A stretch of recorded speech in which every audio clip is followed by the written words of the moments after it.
Okay, so we're gonna make this torn paper effect kind of thing, okay? So, new canvas. So we're gonna go to gallery. We're gonna hit the plus sign up here for the new canvas. I'm gonna choose paper again, the 11 by 8.5. It's kind of my go-to. All right, so we're gonna go into our wrench tool.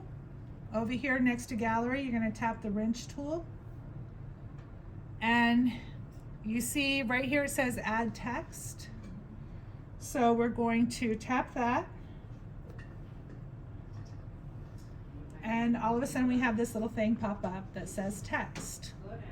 So now you're gonna double tap into the text box and it should bring up this little options box here.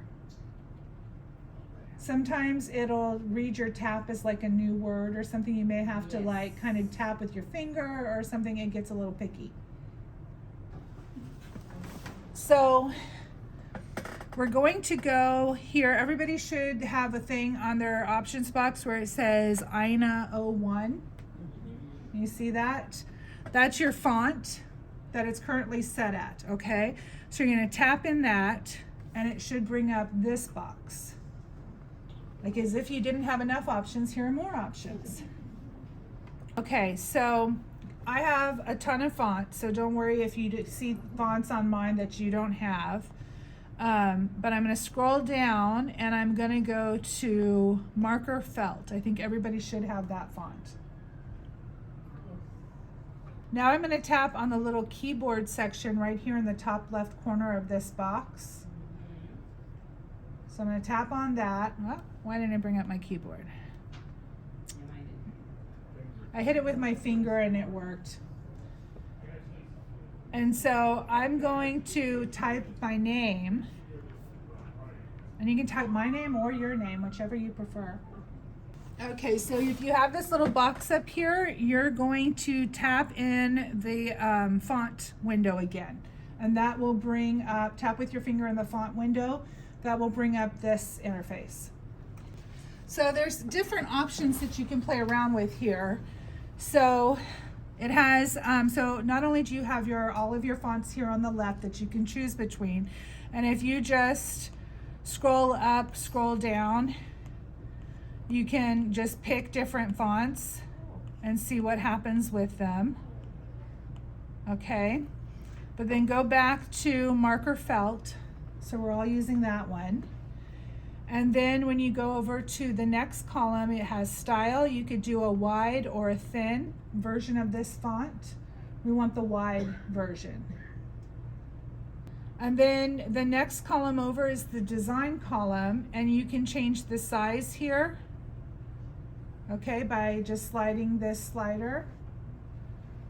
So you can change the size. So you can also change the kerning, which is how much space is in between each letter.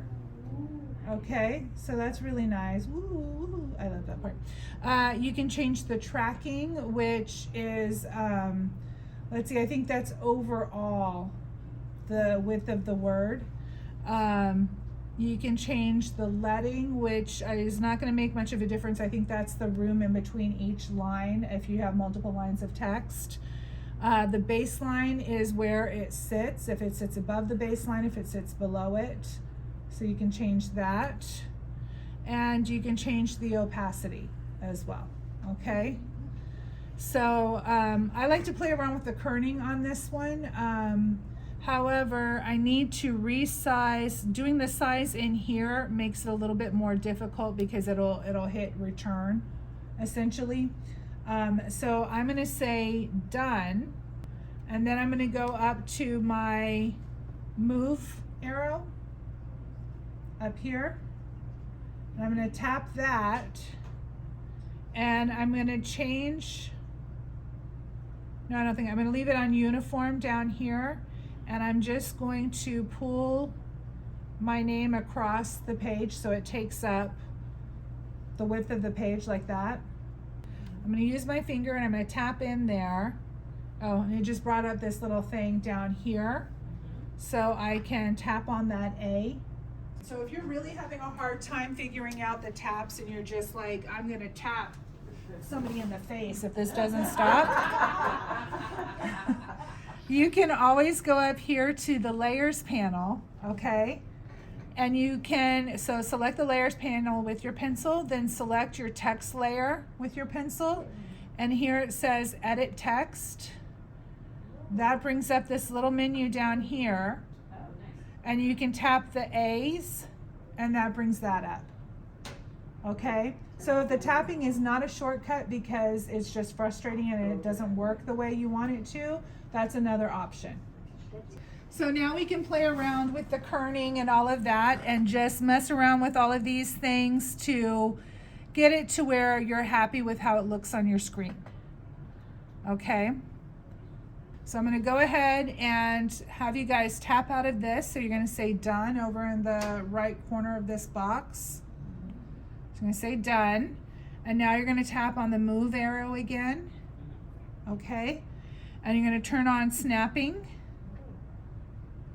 So that's down here. When you hit the move arrow, you get this, this interface down here. There's snapping over on the left. So tap that and turn on snapping, the little snapping button. And so we're just gonna move your name box, the box that has your name in it, down into the middle of the screen. And you should get like little arrows lining up, or not arrows, lines lining up for when you're in the middle. So now we're going to duplicate the text layer. So you go into your layers and you're going to take your text layer and you're going to slide it to the left and you get lock, duplicate, or delete. Don't hit the red one. You're going to say duplicate. And so it makes a copy of it, okay? Okay, so I'm going to tap the bottom text layer. Okay, and I'm going to tap it again over towards the left of it and it brings up this menu. Now I'm going to say rasterize. This is on the bottom one. Just do the bottom. All right, the bottom text layer. So we're going to say rasterize. And what that does is it makes it so it's a shape now. It's no longer text that you can edit. So if I wanted, so to show you the difference, if I left click, or not left click, but if I tap on the left side, these are on the layer I just rasterized. It doesn't have edit text on here, okay? But on the layer above it, if I tap on it, it still has the option to edit the text. So I have the layer that I just rasterized, okay? That's the one that's selected. I'm going to tap on that again, and it brings up this side menu, and I'm gonna choose Alpha Lock. So Alpha Lock is so that anything that you put on this layer will only go where there's already marks on the layer. So let me show you how this works. We're all gonna go tap out of your layer panel and go over to your color. And you're just gonna bring your inside dot down 2/3 of the way to get a really nice dark version of your color. So I'm gonna turn off the visibility on my top layer here. And I'm on my rasterize layer. What I want to do is I want to fill this in. I want to fill in my whole layer, my whole name with this darker color that I've picked. So to do that, instead of drawing it on there, this is an easier way. So go back into your layers panel. And you're gonna tap on that left side of the layer. You've got the rasterized one picked, right? And so you're gonna select fill layer. Okay, so I'm going to tap on that layer again and I'm going to tap the Alpha Lock off so I lose my little checkerboard. All right, so now I'm going to tap out of my layers panel and I'm going to tap on the move arrow. I'm going to move it down and to the right just a little bit so it creates a drop shadow. Okay, so now I'm going to tap the move button, the move icon again, and take that off. And I'm going to go over here to our adjustments panel, which is the magic wand. And I'm going to hit the Gaussian blur. Now I still have this layer, this darker layer selected, okay? So I'm going to select the Gaussian blur from my adjustments panel. And remember, that's the one where we drag it across. And we're going to go to about 10%. And it just kind of softens that drop shadow. All right, so I'm going to tap out of the adjustments panel. And then I'm gonna add another layer. Let's see, down, I'm gonna add it underneath, I'm gonna go, so you have background color layer 1 and then your name or whatever your text is. So I'm gonna tap on layer 1, I'm gonna add another layer. Technically I could put it on layer 1, but I'm gonna just add it. And then I'm going to tap out of my layers panel and I'm gonna hold my finger down over the color of my text, of the top layer of my text, so it selects that color. And I'm double checking that I'm on the layer that I just added, that that's the one that's selected, and it is. So now I'm going to do that color drop thing where I just grab the color from the dot in the right corner and I drag it over and drop it down onto my page. So we're going to add another layer above that one. All right, so now we're going to go into our color wheel and we're going to pick a paper type color. So I just kind of picked like a yellowy type, like a pale yellow type color. Okay, and then I'm going to go and use the tinderbox brush that's under inking. So in the inking category under your brushes, you're going to select Tinderbox. I have it set to about 40% full opacity. Okay, so I'm just going to do like a little jagged line all the way across. Start off your paper, finish off your paper. And then once you have that top one done, go and do a similar thing down on the bottom. So I'm going to grab the color from the top corner, bring it down and drop it in between those two lines. So if it does more, okay, so if it's doing more, so I'm going to bring it over here and it says up here at the top color drop threshold and it gives you a percentage.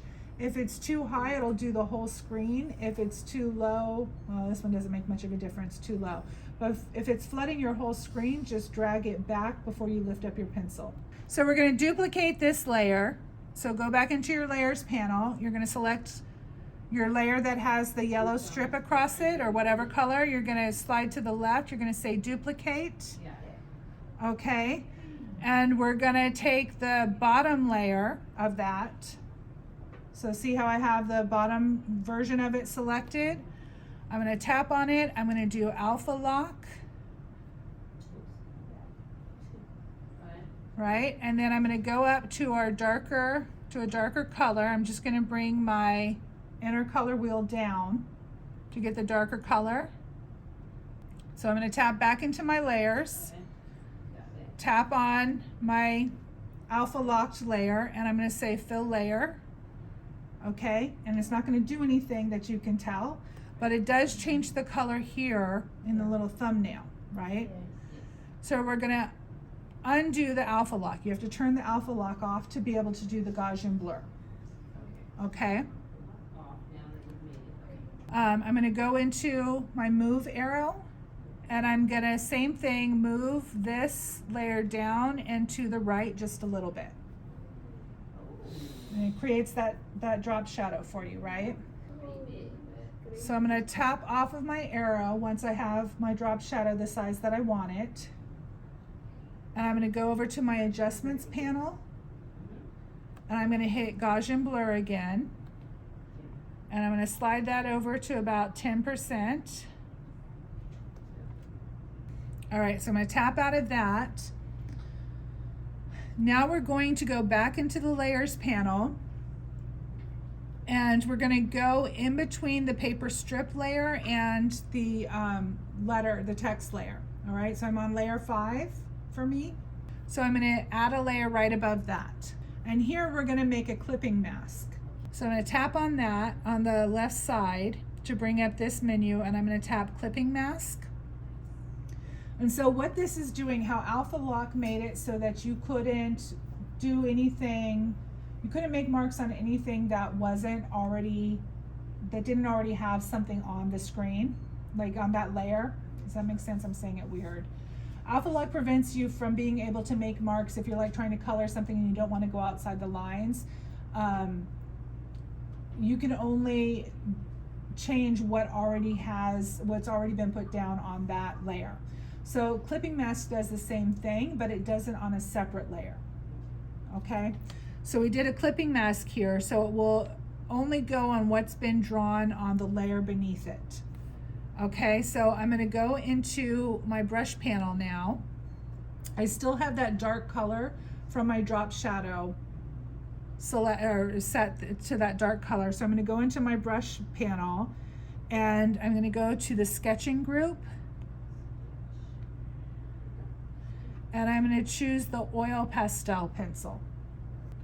And so let's see, I'm going to have my opacity at about 85 and my size turned up, like close to all the way, somewhere in there, okay?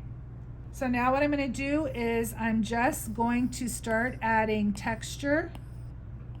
And I found that with this brush, it works better if you don't go back and forth. Let me turn up my opacity. Okay, I turned up my opacity to 100%.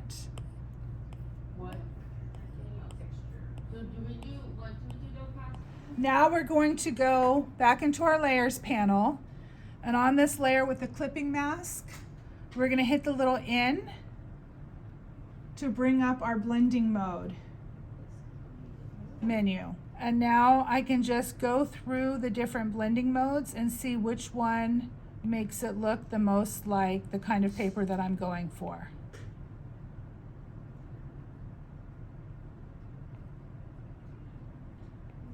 Okay, and that's it. So just find whichever one works for you. Exclusion looks pretty good on mine right now. I think I'm going to stick with that. Ta-da!